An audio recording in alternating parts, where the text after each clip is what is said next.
We're still awaiting one speaker, so we are going to get started in one moment. Suzanne?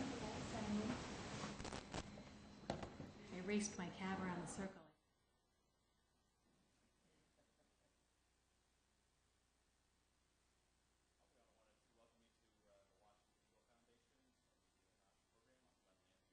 The Foundation's Legal Studies Division. And for those of you not familiar with the Foundation's work, we are in our 36th year of public interest law, policy advocacy, and education. In addition to being involved in the state and federal courts on a wide range of issues that affect the free enterprise system, we also publish on a wide range of issues and also put on communications programs such as this one. We've done quite a bit in the patent space. So if you wanted to check out our website, those of you who are joining us online after we're finished up here, you could find some interesting material on there. The big news on the patent front this week was the agreement between Apple and Google to settle their patent lawsuits and work towards further patent reform. Most of the reporting on this development also noted, however, that the agreement did not apply to lawsuits filed against Google or its Samsung unit by an entity called Rockstar Consortium. As most of you know, Apple was one of the corporations that purchased 6,000 Nortel patents in 2011, 4,000 of which were transferred to Rockstar. Was that transfer, along with the recent lawsuits Rockstar has filed, a potentially anti-competitive act of patent privateering, or is all of it simply good business practices at a time when patents are as much of a commodity as the products which are built around such intellectual property?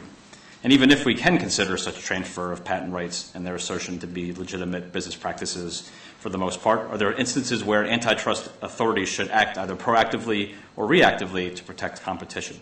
Those questions, as FTC Chairwoman Edith Ramirez put it in a speech last June, defy one-dimensional answers, which is why we're pleased to have with us today three experts who will present a three-dimensional perspective on these particularly thorny issues.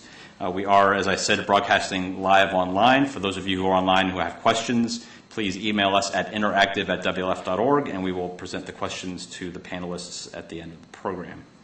Leading off today is Suzanne Munck, who is Chief Counsel for Intellectual Property and Deputy Director of the Office of Policy Planning at the Federal Trade Commission, positions she has held since November 2011 and January 2013, respectively.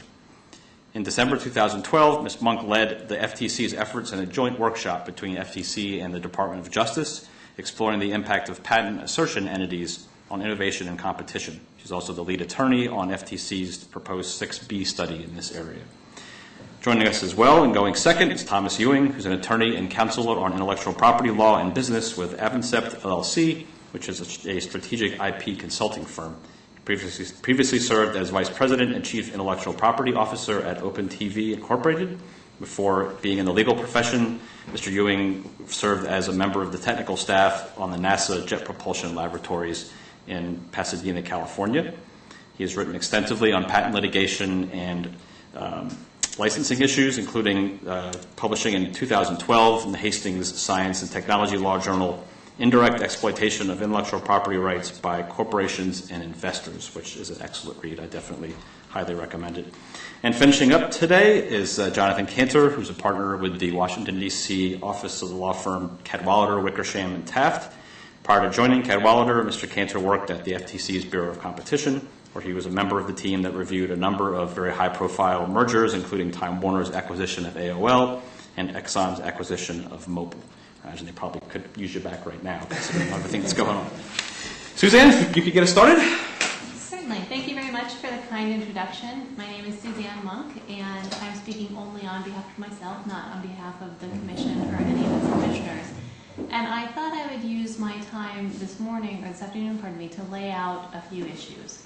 Number one, what are the general categories of PAEs? Number two, which is probably, I think, the reason you're interested in hearing from me, what are we doing with respect to our 6B study? Number four, what's the timing on the 6B study? And number three, what's the timing on the 6B study? And number four, what are other actions that are being taken? So concerns about PAE activity are focusing on a number of scenarios. The first is large PAEs buying thousands of patents and asserting a portfolio against existing products. That's often called the mass aggregator scenario. Second, operating companies selling patents to PAEs because the allegation is that the PAE is better positioned to assert the patents against the operating company's rivals That's referred to as privateering.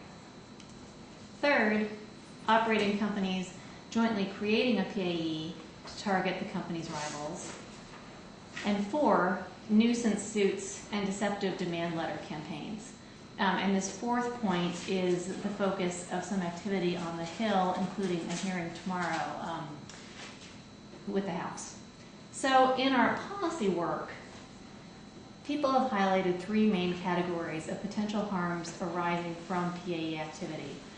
And our policy work focuses on our 2011 report, which is the first time the FTC looked at PAE activity, the 2012 workshop that you mentioned that we held together with DOJ, and then the 6B study, which I'll address in a minute. And all of these actions are addressed towards looking at the harms and efficiencies of PAE activity. So the harms that we've heard are that PAEs can increase costs beyond the value of the technology at issue, creating a tax on consumers and industry, that insufficient or opaque ownership information can increase the opportunity for gamesmanship in PAE licensing and litigation strategies, and that increases in litigation and licensing activity, especially in the context of weak intellectual property rights, can divert technical talent and other resources away from developing new technologies and engaging in research and development efforts. And then on the efficiency side, people claim that this is sort of an efficient monetization of intellectual property. It's an efficient marketplace, and you're setting up a PAE as a specialist in the marketplace. So in our 2011, the workshops that led up to our 2011 report and the December 2012 workshop, we asked for evidence of the harms and efficiencies of PAE activity, and we collected good anecdotal evidence, but we heard roundly was that there was a need for more information. So currently, the public record on PAE activity focuses on publicly available litigation data. So Colleen Shen, for example, presented some litigation data at our workshop. The GAO weighed in on the issue as well, and so is Professor Robin Feldman. Litigation, however, as you know, is only part of the picture. PAE activity encompasses a wide range of non-public behavior related to acquisition and licensing practices, together with structural issues related to organization and economic relationships.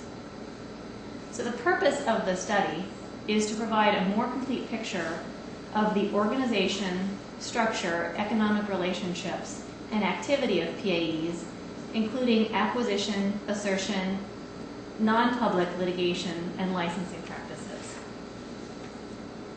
The FTC study consists of 2 parts. The primary focus of the study is a broad descriptive examination of the PAE business model. The second part is narrowly focused comparative case study of patent assertion activity in the wireless chipset sector.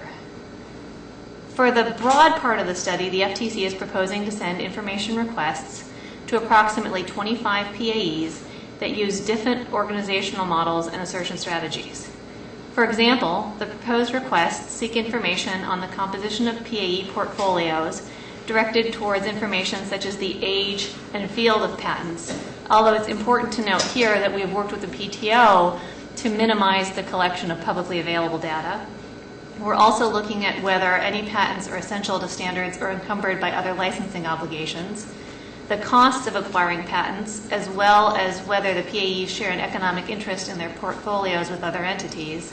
And we're seeking information about assertion activity, such as licensing and litigation behavior and the costs from assertion. The second part of the study compares how PAEs, manufacturing firms, and NPEs assert intellectual property in the wireless chipset sector.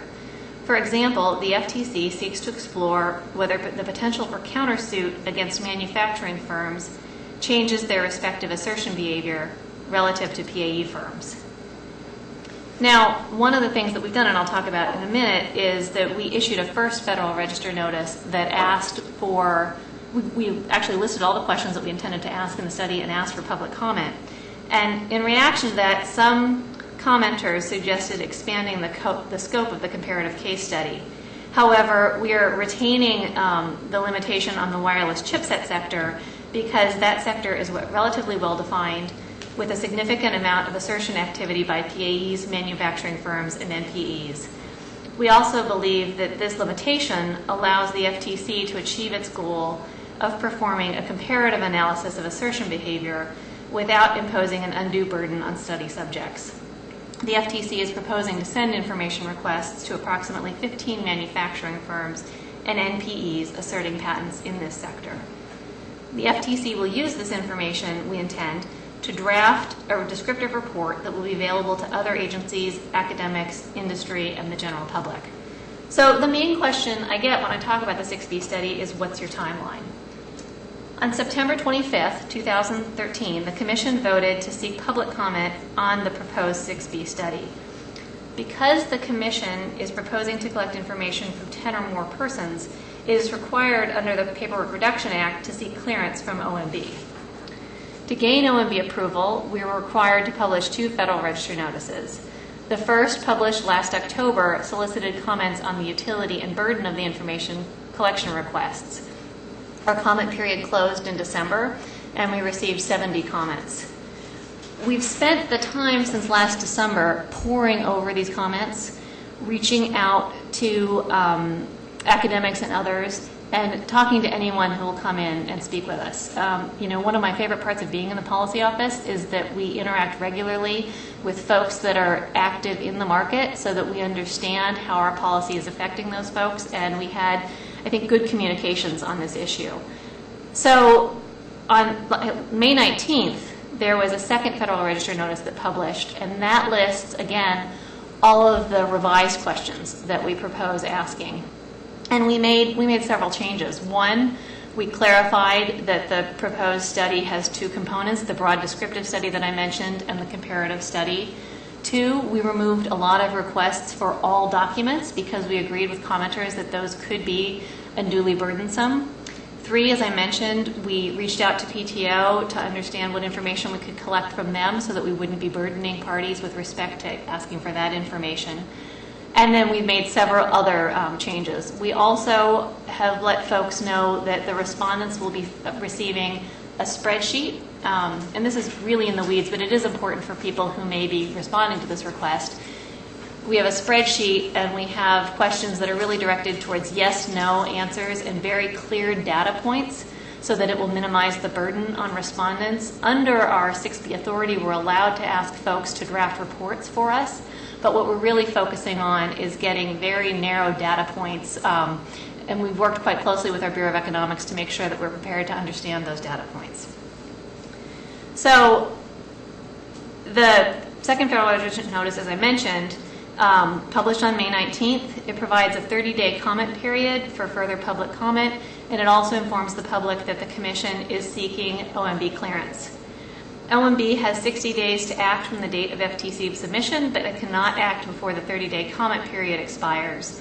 And when the FTC obtains OMB clearance, it will send information requests to the respondents. The goal is to issue the report as soon as possible, but we understand that a lot of these steps require, some time, so we're being careful to pay attention to those issues. So, what else is going on? The FTC and the Antitrust Division of the DOJ have reviewed transactions involving the transfer of intellectual property from manufacturing firms to PAEs. One of the most famous examples is DOJ's action on its investigation of Rockstar Bidco's acquisition of the Nortel patents. Rockstar was a partnership that included, among others, RAM, Microsoft, and Apple. It was formed to acquire patents at the June 2011 Nortel bankruptcy auction. And in their closing statement, DOJ concluded that the specific transactions at issue are not likely to significantly challenge existing market dynamics.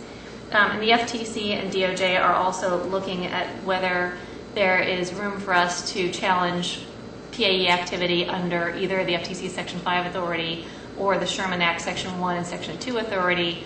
And the most recent discussion on that topic was the last panel of our December 2012 workshop. And rather than kind of going through that in significant detail here, that is available on our website. And if you're interested in seeing that information, please let me know. So that's in a nutshell what the FTC is doing. I look forward to your questions. Thank you very much. Thank you, Tom. Thank Thank you very much for allowing me to speak on this interesting and somewhat complicated topic. I appreciate the leadership of the Washington Legal Foundation in this area. So, on the pure patent troll business, I always think it needs to be made clear that this is almost an entirely American phenomenon. You can find it in a tiny little bit in China and a tiny little bit in Germany, but it's almost entirely here. Now, you could say it's because we're the largest market, and there's a lot of truth to that, but there's also a lot of truth that our legal system essentially encourages it, whether it intended to or not. But in terms of the definitions, I think that the troll, PAE, NPE, those all words have kind of become debased, and as Chief Judge Rader has said, labels are not helpful, which is probably true. Conduct is more helpful. I would say there are two key points to conduct. One is the behaviors that the DOJ and FTC are looking at rarely occur, although they can occur, but they rarely occur when the patents are held by their original owners. The egregious or allegedly egregious activity tends to occur once the patents have been sold to somebody else, and it's what the new owner or a later stage owner does with the patents that causes the trouble. Generally, when the patents are held by their original owner, they're not terribly troublesome, or they're not any more troublesome than any other patent would be. So what kind of conduct is the troublesome part? Well, the conduct of demanding a license without the possibility of accepting, no, I don't need a license, thank you very much. There are many, many PAEs that will absolutely not negotiate with anyone over the merits of infringement. They will negotiate the licensing price, but they will not negotiate whether a license is needed at all in the first place. Secondly, the conduct of stretching patent claims in licensing and litigation beyond a reasonable scope. There have been a number of PAEs that have really pushed the limits to how they interpret patent claims. Now, again, in all fairness, in almost all of these cases, the entity involved acquired the patent, and their interpretation, they come to the patent almost as if they were a third party. The original inventor isn't necessarily involved. The original owner isn't necessarily involved. There's not really necessarily anyone who was around when the patent was originally filed. Now, to be fair enough, patents are legal documents and should be legally interpreted. So, yet again, but you can see there might be issues. Again, the conduct of asserting somewhat dodgy patents with narrow claims, that's probably the easiest one of these to take care of. Again, shadowy organization hidden in webs of shell companies. So Suzanne mentioned Rockstar. Well, recently Rockstar, in terms of privateering, Rockstar apparently formed an entity called Mobile Star purely for the purpose of avoiding jurisdiction in California. So the entity was formed as a Texas entity, and all the patents were apparently transferred to this Texas entity one day before litigation, and then in the hopes that it would become a matter for the good people of Texas. The judge in California disagreed, referring to the entity as a, quote, sham entity formed purely for the purpose of litigation, and the judge noticed that the largest single owner of Rockstar was Apple Computing, which was located where? Cupertino, California. It's that sort of behavior. Is that really helpful? I personally don't think so. Again, also agreements between companies and trolls regarding actions to take against their competitors. Some people have opined, I haven't really looked at it myself, but some people have opined that Rockstar tends to go after companies that are more competitive threats to their owners than actual infringement. In other words, that there are people who are infringing those patents greater than the people that are being sued, but that's neither here nor there. Agreements between multiple companies and trolls regarding actions to take against groups of competitors. Agreements between companies, financiers, and trolls regarding actions to take against groups of competitors. So the privateering activity and the definition that I had in my original paper, I'll just read it. was the assertion of intellectual property rights, not necessarily patents, but the assertion of intellectual property rights by an entity, the privateer, typically in the form of an NPE, so a non-practicing entity, against a target company for the direct benefit of the privateer and the consequential benefit of the sponsor company, where the consequential benefits are significantly greater than the direct benefits. So, there are plenty of people who are willing to bring a litigation and collect some money from the lawsuit, but the idea is that there is some changed background factor that benefits the sponsor, relatively speaking, more than it benefits necessarily the company that brought the action. There's a whole, and in my paper I laid out a whole range of privateering activities. The easiest to discuss and describe is one that relates to essentially secondary markets. It's not a stretch to say that take a company like Nokia, which some people now claim may be the biggest patent troll, but we'll leave that to other debates. But take any of the telecom companies, Ericsson, Nokia, whatever. Their cost of collection for their licensing activity is extremely expensive to them, and there are a number of manufacturers that it's not efficient for them to go after. So it does make a certain amount of sense that they be allowed to transfer those patents to another entity that then does the collection for them. Fair enough. But you can see perhaps where this might go awry, perhaps terribly awry. So let's say, for example, that Nokia and some other unnamed manufacturer have an agreement, or effectively an agreement with each other. I won't sue you, you won't sue me, everything's fine. Well, now if those patents are now in the hands of a third party and Nokia itself is no longer making phones, that previous agreement of zero-sum gain doesn't fly anymore. And this does tend to happen over and over again in the secondary markets, where two actual operating companies who are making things have either an explicit or an implicit agreement with each other as to how they'll handle their intellectual property rights, and then one party transfers those intellectual property rights to somebody else. And whether the extent to which these agreements apply to this new person is part of the issue. Now, again, imagine, like I said, I have no trouble with patent transfers, but imagine that you form an entity. So there's another problem. Imagine that I form an entity and I supply it with all kinds of cash, but I don't let it be publicly known that I'm the person that owns the company. And then the company goes out and acquires all kinds of patents, and they sue you. Well, if you knew who actually owned the company, there might be other commercial solutions that you could come up with other than just having to sit there and defend a patent lawsuit. A simple instance, someone hired me a few years ago to figure out who had been suing them, because they had been sued by 80 NPEs in 18 months. And by looking at each one of them, I was able to figure out that 30 of them were related. So there were 30 litigations that were essentially related, and the company didn't really know that they were related, because the way large entities disperse their litigations, they don't necessarily keep track of things this way. So because of this, I believe they've been able to save a fair amount in their litigations going forward, but it's just kind of silly. And then I've mentioned to a number of litigators, every time I mention this, I can't name a case to be honest, but every time I mention, don't sometimes people sue people for patent infringement just to gain information on discovery that they can then use in a bigger lawsuit or a bigger licensing deal?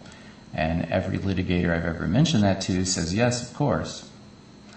So it's that kind of activity. It's the secret stuff that I personally don't see how in the world it can be helpful. The entire patent licensing market has been architected by lawyers who have a penchant for secrecy. I'm a lawyer, so there it goes. But I don't think the secrecy in a market is particularly helpful.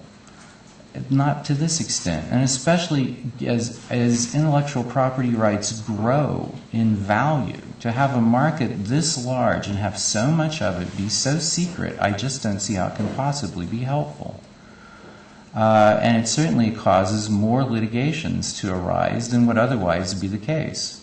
So, for example, essentially when you have a patent litigation, because there's not really a public market with no really easily discoverable prices, what ends up happening is a federal judge and or a jury has to, one, define what the market is for the patent, then they have to figure out how much the patent is worth in that defined market, so on and so forth.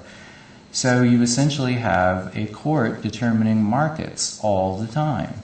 If there was a public market, it could be worked out.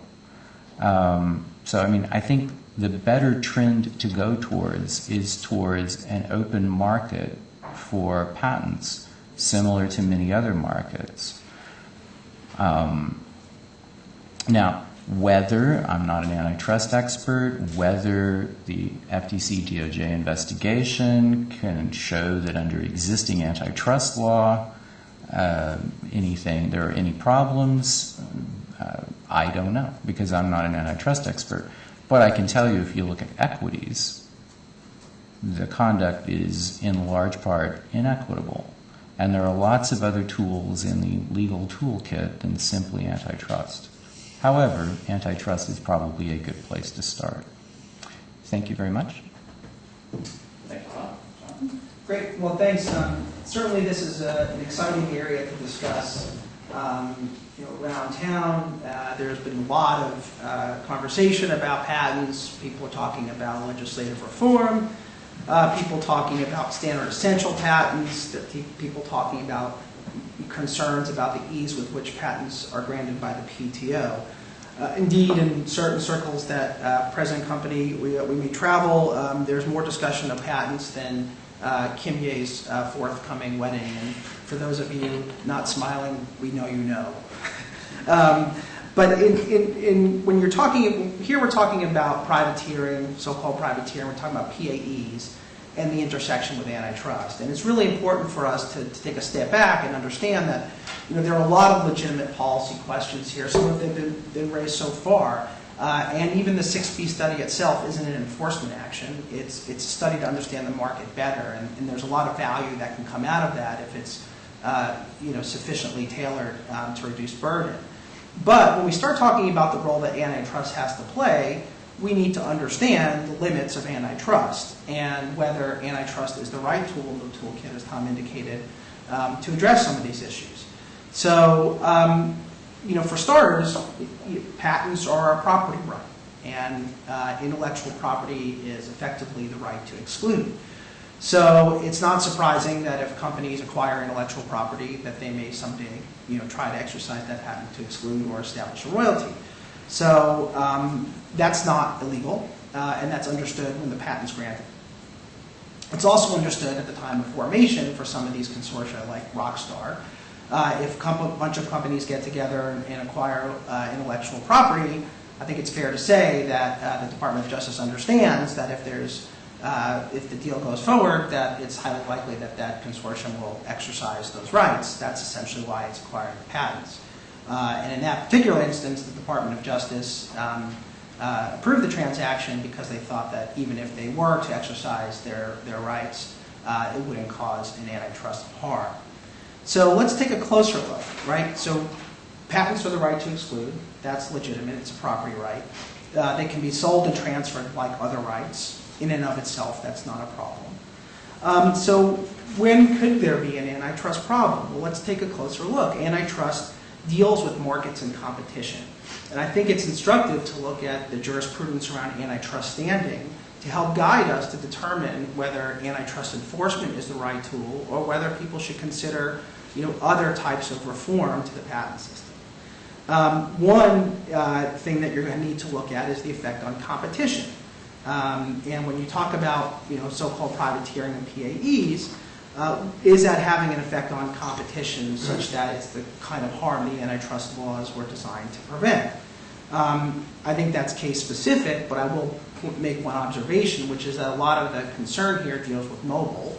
And a lot of the patents at issue deal with either the Android operating system or devices that run Android. During this period where there have been a lot of critics regarding PAEs and so-called privateering, it's been around the mobile ecosystem. During that period, Android has risen to an 80% market share worldwide.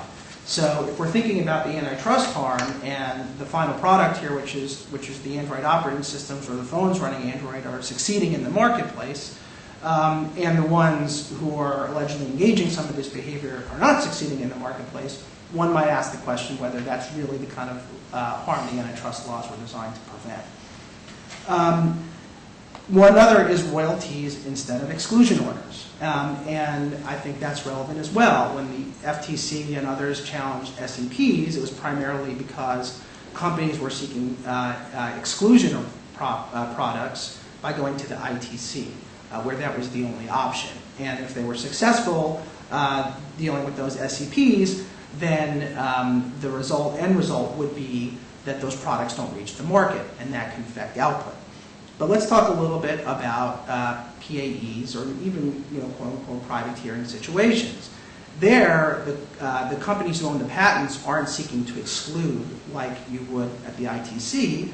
They're looking to get royalties. So there are a few things. One, if they go to court and the product infringes the patent, then in theory they're entitled to royalties because the company that infringes the products had the choice. You either read on the patent or work around it.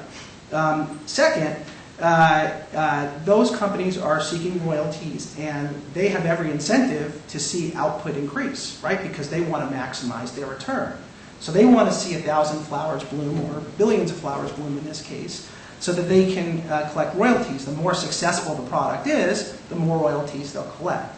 So unlike the situation with SEPs, where we're talking about exclusion and restricting output, here, PAEs or even in privateering situations, there's no real incentive for them to harm competition. It's just incentive to make sure that they're getting compensated. So I think it's absolutely critical when looking at whether this is appropriate under antitrust is to think about the effect on competition, think about the effect on output. Now, people often talk about, okay, well, the difference between in some of these privateering situations is that the original owner of the patent transfers it to someone else, and they don't, instead of getting paid in a lump sum, they have royalties coming back. But why is that necessarily a problem, right? There could be a lot of efficiency. Companies, it's a lot of overhead to sue. It's a lot of overhead to manage a patent portfolio, and you can have expert companies that do it for you.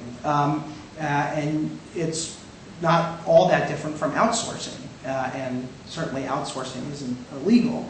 You might even think of the analogy, no analogy is perfect, but think about in the music situation where you have publishing houses that had no involvement in creating the underlying work, but they aggregate rights to the publishing rights to music in order to go out and to make sure that they're getting compensated for entities that play that music in a commercial setting. And a lot of times they pay royalties back to the original creators of that work. So the model itself isn't necessarily a problem. Another issue when you have consortia or other things is sharing risk, right? A lot of times, and lately, intellectual property has been valued very highly, perhaps some might say overvalued. In that case, when you really just want to make sure you have rights to that IP, in theory, companies will go in to help share the risk, make sure that they're not exposed to overly high market value, that they have access to the license to the licenses back for their own technology, and then let a third party decide whether others are infringing, and if so, and then infringement is legitimate, they can seek redress in court, and then the court can decide if the patent's being infringed. And if it is, then great. There are other issues, and again, they're worthy of discussion, but when we talk about inequities or secrecy or knowing who's bringing the suit, those might all be legitimate questions, ones that people should ask. But I raised for thought whether that's an antitrust harm. Is that the kind of harm the antitrust laws are designed to prevent? Is that going to restrict output? Is that going to harm competition? I'm not sure that it does. It might mean that there needs to be some patent reform in the form of legislation where or fee shifting or other different proposals, and there are many out there. I don't purport to have the answers, and I take no position here today regarding what the right policy should be. But I do want to caution and suggest we're mindful that antitrust has its limits. And when thinking about the application of antitrust to these situations that we're discussing here today, like PAEs and privateering, it's absolutely critical that we keep in mind the fundamental principles and objectives of antitrust law, and not just look at it as a blanket regulatory tool to squeeze out any inefficiency in the market. Thank you, Jonathan. Before we get to questions, I want to see if either Tom or Suzanne had any additional comments on the earlier or the subsequent comments. Sure. I just had 2 points. One is I think that's a good point that antitrust can address these issues, but there are also other means to address some of the PAE questions. And one of the issues is that PTO is looking at its authority to have rulemaking to deal with real party and interest issues. And what that means is that when you are assigning your intellectual property or at certain stages of holding the intellectual property, you would tell PTO who the real party in interest is. And that would go towards these issues of questions surrounding whether or not there are numerous shell companies being set up. It would allow someone to go to the ultimate holder and to negotiate with them to deal with some transaction costs issues. And FTC and DOJ weighed in support of the real party and interest issues. It was at the beginning of 2013, and that's available on the FTC's website and the DOJ's website. Another issue that I just wanted to point out is, while I wouldn't be speaking about any specific case, one of the things that we've heard as far as an antitrust theory dealing with privateering would be folks who ask us to look at it from the framework of raising rivals' costs. And there are a number of ways that this argument will be raised depending on the specific facts of the case. So it's a little bit of a handicap to talk about the antitrust theory there. But in general, the idea would be that if an operating company sues a competing operating company, they both have costs with respect to discovery and business interruption, et cetera, and by transferring the intellectual property to a third party who doesn't have those costs, what has been argued to us is that that would, in effect, raise rivals' costs. And so, as I mentioned, those arguments were proposed to us at our December 2012 workshop. So that's another sort of resource for that information, but I just wanted to make that point. Thank you. Thank you. Tom, anything to add? Yeah, just 2 points. So on the point about the growth of Android, for example, Philips was one of the pioneers of, Philips and Sony were one of the pioneers of making DVD players, and Philips, I believe, exited that market years ago, but they're still, or at least until recently, they were still collecting a lot of money off their IP licensing.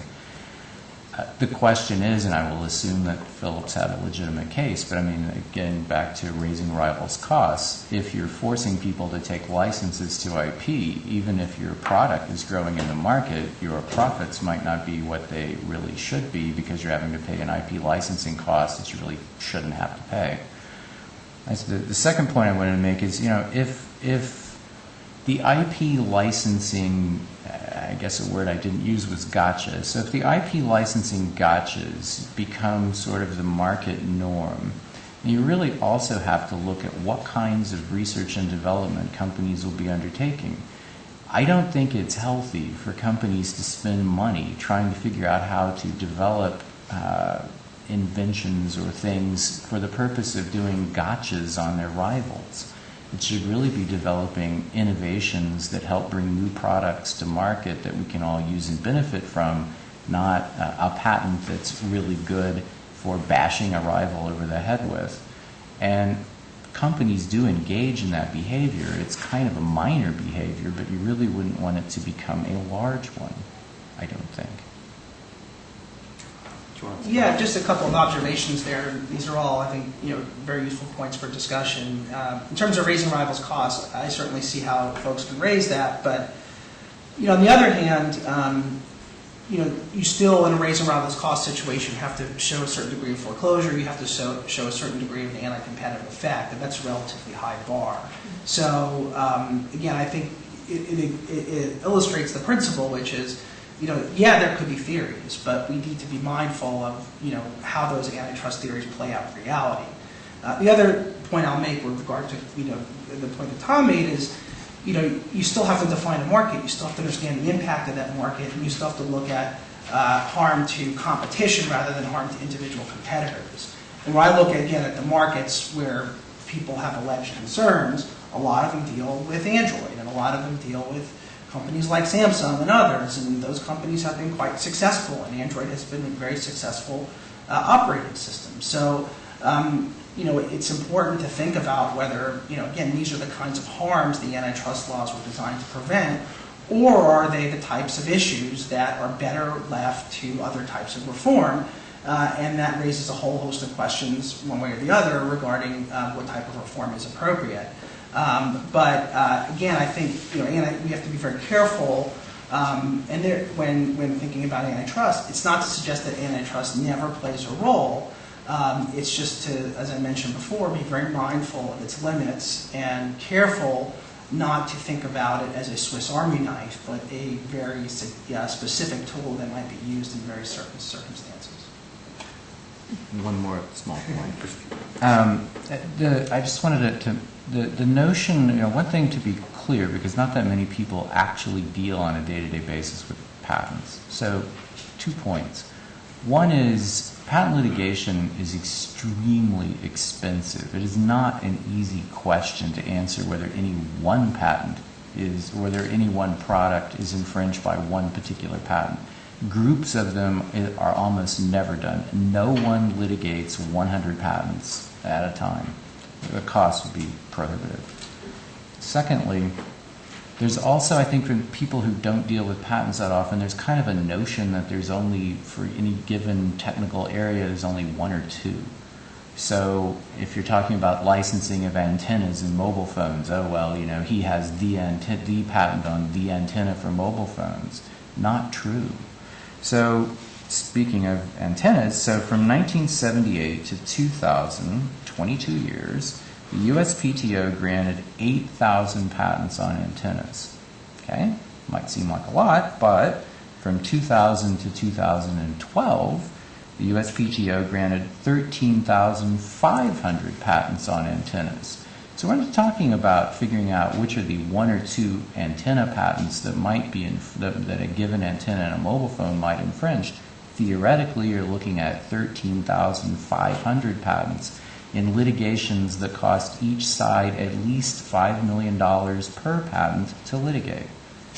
So it's not a simple question about infringement. We are pleased to take questions from the audience now, as I said, both online and in person, online interactive at WLF.org. You want to shoot me an email? Anyone in the audience here have a question? Yes, you're going to be handed a microphone for the benefit of the online audience. Hi, my name is Dan O'Connor. I'm with the Computer Communications Industry Association. Thank you guys very much for putting this on. It was a really interesting panel. My questions are initially addressed to Ms. Munck, but anybody up on the stage can take it. Just because I want to talk just about some of the antitrust specifics. And I agree that antitrust can't solve all the problems in the patent system, but there certainly seems to be some issues, and we had it in our comments to the FTC and DOJ, that bear attention. You brought up a few. The two I'd like you to expound upon be one, commitments, and I think Tom brought it up, but when you have a commitment between, it's not just commitments between two companies not to sue each other. You have commitments that give reliance to open source companies and say, we will not assert any of our patents against open source companies. You have commitments not to use patents offensively. Twitter has commitments on that. And then you have the whole host of different commitments that are meant to give assurance to the marketplace that you can operate in this space. And once those patents get transferred, whether Sun being purchased by Oracle, or whether, I think one of the original cases was NData, which actually got looked at, you actually have the revoking of a specific commitment, which all of a sudden the market has reliance on that. There's market power possibly conferred by that. So that seems like a clear instance of antitrust has some authority. And the second one would be implied collusion. So obviously there's some section, if two companies got together and started talking directly about how to disadvantage their rivals, there is, that antitrust is a pretty clear hook. But say, for example, if there's 7 companies operating in a space, 5 of them get together and purchase patents, and then you have some sort of contractual rider saying, if you don't make X amount of money on these patents, we get it back or something from a patent troll. Well, and that's like pretty implicit collusion, right? You only have 2 people you can really hit in the marketplace, almost as good as just saying, why don't you guys go after our rivals? So I was curious if you could address those 2 possible situations. Certainly. So one of the handicaps of being a government enforcer is it's hard for me sometimes to talk about very specific fact scenarios. So, but on the commitment point, I think you're very right to point out what we did in NData. Right? NData was a little bit of a different situation because it had to do with standard setting commitments. But there is, I think, a concept under Section 5 and also under, not antitrust but contract law, saying that when you make certain encumbrances, those encumbrances will transfer. And one of the interesting things that I have heard in talking to people on panels such as this is that some companies are beginning to look at that issue themselves because they don't want to be responsible for transferring intellectual property to a third party and then having that third party renege on the commitment. So they're including language that would allow pass-through rights or margin rights into their licenses. So that's one way of handling it. I think the implied collusion scenario is a little bit more difficult, I think, for me to address directly. But going back, and this is why, to be honest, I keep sort of referring to the theories that were presented to us at the workshop. But you're right. I think what you're looking at is what are the relationships between the parties, and then how are those relationships being used. But unfortunately, to address your question in more detail, I would need more facts and then not be able to answer it publicly. So it's a little bit of a catch-22. But I understand your point. Thank you. Jonathan, do you want? Yeah, no, just a couple comments there I think that are worth noting. I mean, there are some legitimate views there. For example, as Suzanne mentioned, in the standard setting context, with Motorola and then Google, when they made a commitment to license on FRAN terms, but then they sought exclusion, I think the FTC was probably right to step in there. I think, outside the standard setting process, when the technology achieved its position as a result of a promise that was made to a standard setting organization, that's one hand. When it's outside that situation, I think it's more murky, and then you're dealing with things like you mentioned before, of facilitating practices or implicit collusion, which I'm not sure what that exactly means. And then at the same time, you have to consider the rule of reason, the efficiency of certain deals or contracts, and then the competitive impact of any of those agreements. And again, I come back to the principles of antitrust, which is there has to be an anti-competitive effect.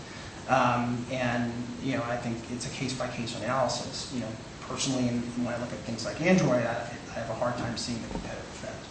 And just one point is that the commitments made within a standard setting organization and without are, the commitments made within a standard setting organization and outside of it are meant to induce reliance, whether it's made to either adopt a standard or whether it's, say, use our patents and we're not going to sue you going forward. So I mean, it seems to me whether it's inside the standard setting framework or outside of it doesn't make that much of a difference in the actual practical application. Well, yes, it does, right? Because again, in the standard setting organization, the technology has a market power because it was adopted as the standard, and it was adopted only based on that commitment of FRAN.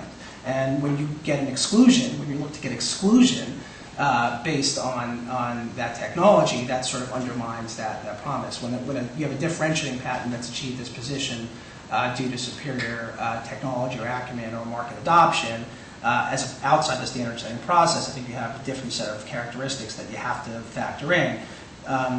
It's not to say that there's so I think the two are different and very different, frankly.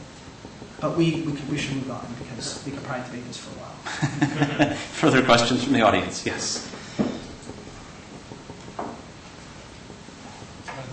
Excuse me, this is Hill Welford from Bingham & McCutcheon. I'll direct this first to Jonathan and then to Suzanne and Mr. Ewing, if you'd like to contribute. I thought I heard Jonathan say essentially if 2 smaller share companies collude to raise the cost of a larger share company, that can't be an antitrust problem if the victim continues to have the higher market share. Is that a fair way to paraphrase what you said, Jonathan? Is that No, right? it's not. And, But well, then to follow up, what then are you saying? And if Suzanne or Mr. Ewing could contribute on this, is there a concern about the pass-through of cost that would happen even in that situation, even if we call it the victim stays with a larger market share? And is there a concern about the tendency of higher cost, one would assume economically, a higher cost of, if we call it the victim, is going to cause lower sales of that company, even if it, again, the market share stays higher? yeah, so I should have noted at the outset that, like everyone else, I'm sure I'm here today on my own behalf and not on behalf of any of my clients, but or the firm's clients. That, I think overstates what I was suggesting. I mean, you can have a situation where if there's a, per se agreement where you don't necessarily look into the effect on competition. And I don't know that any of the situations that we're talking about, at least not to my knowledge, are the kinds of things that would per se unlawful. That's a factual question that depends on the situation.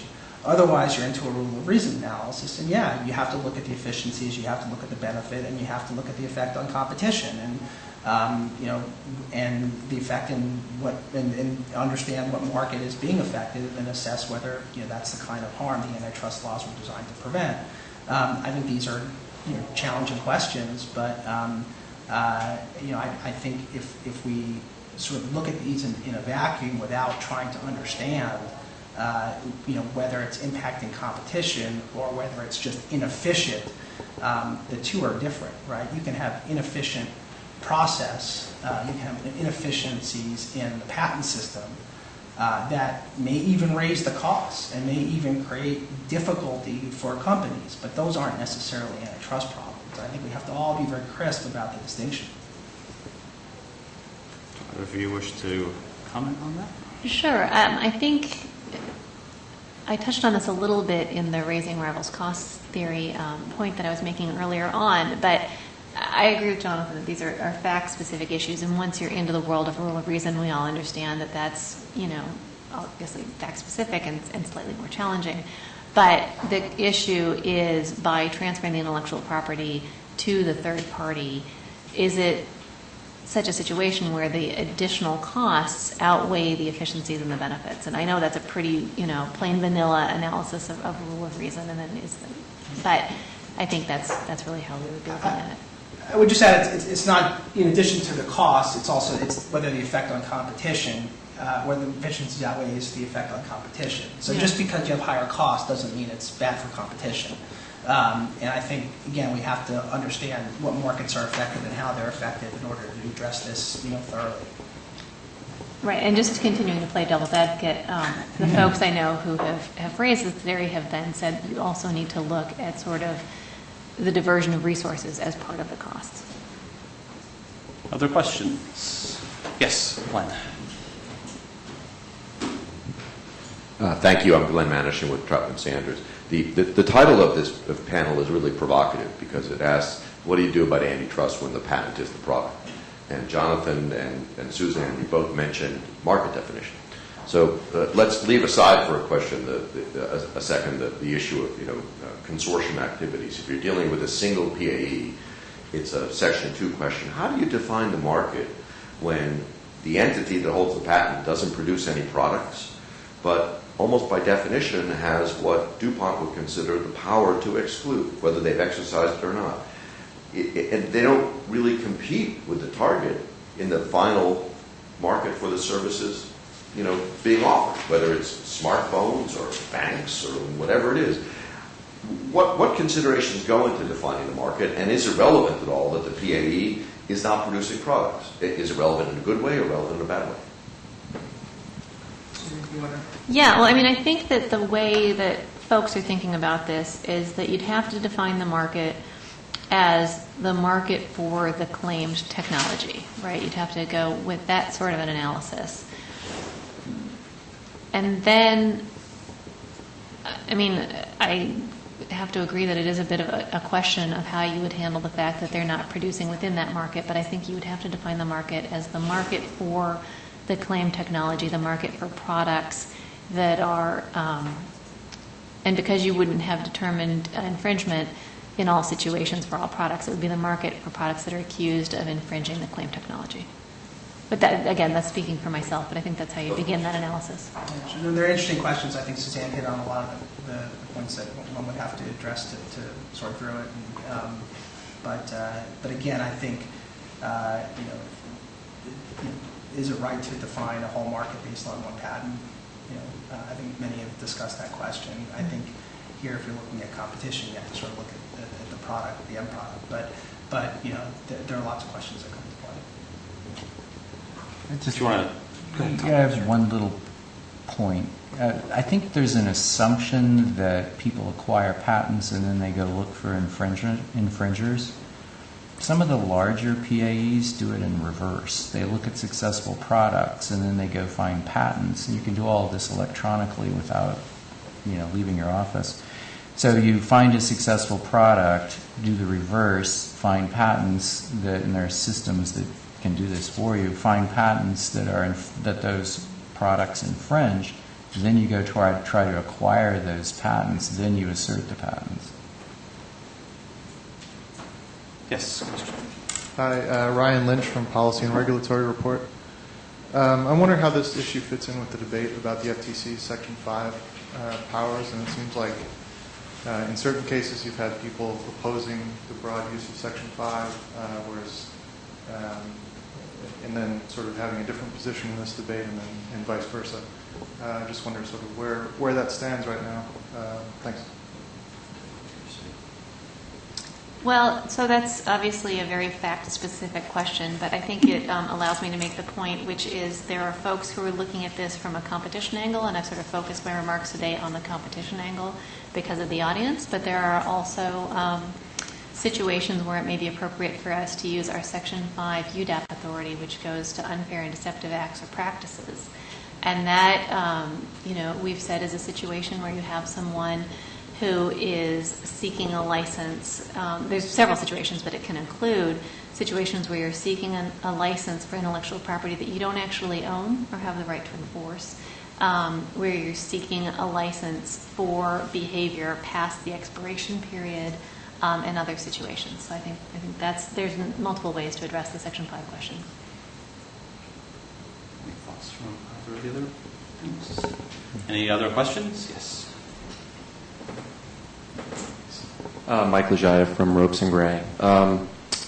Just had a question, particularly about privateering. Some of this has been touched on already, but some scholars have asserted that the patent assertions from an operating company, the patent transfers from the operating company to the PAE would alter the enforcement incentives of the PAE in a way that could violate Section 2 or create other antitrust claims.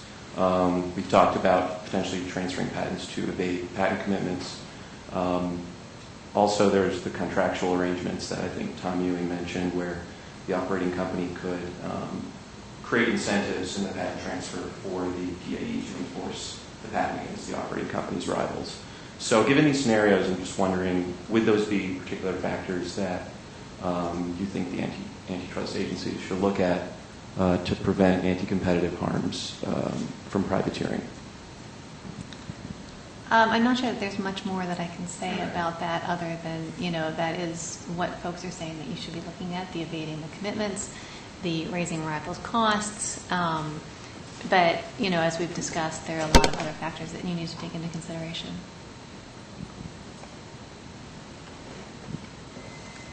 Jump back over here because we have a question from the audience, which we guys can finish up with. Jonathan Kanter mentioned that when a consortium acquires patents, it necessarily contemplates royalties. But the Sherman Act makes agreements as to price among competitors suspect even if a single company could set its own price at whatever level they want.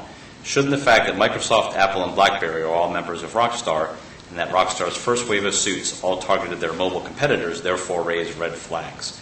After all, if three competitors were to get together in a room and decide that their rival should pay $2 instead of $1 for an important input, we would immediately see that as a problem. Why is deciding what to demand from patent licensees and whether to sue to enforce those demands any different? Sure, I'm happy to address that, at least start. I think the assumption in that question is something that the Department of Justice rejected The fact of the matter was the Rockstar Consortium was an issue of formation, and the formation involved multiple companies. That's not uncommon in a world where there are competitive collaborations, and the question was looked at whether the formation was a problem. When the department looked at it, it understood that the formation was simply to set up a company that would have rights to intellectual property and might enforce those rights. So to suggest that the formation wasn't a problem, but somehow acting or seeking royalties for the patents that were put into the consortium is a problem doesn't really make sense logically. So again, I think it's the assumption of the question assumes that anytime competitors get together to do anything, it's a Section 1 problem if there's price involved. And I think our knowledge of antitrust teaches us that there are many instances where that's not a problem, and if a single entity, even though it has ownership rights among numerous companies, enforces those rights, that that could very well be not a problem, and in fact, relevant under look at Dogger and say that it's actually a single entity behaving. So I think I would disagree with the assumption of the question.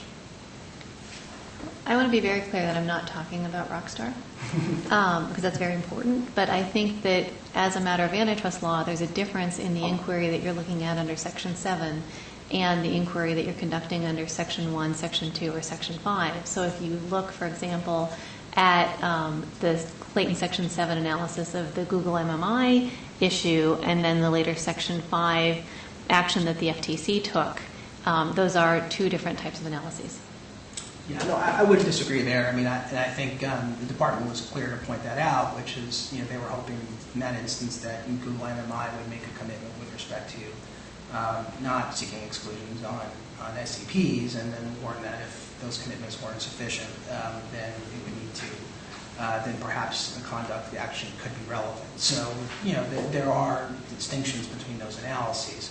I guess, but I took issue with the question only because it suggests that the fact that they were acting on it at all, just because they happened to be competitors outside the consortium, was a problem, and I don't think that's right. I'm going to finish up with one real quick question for Suzanne.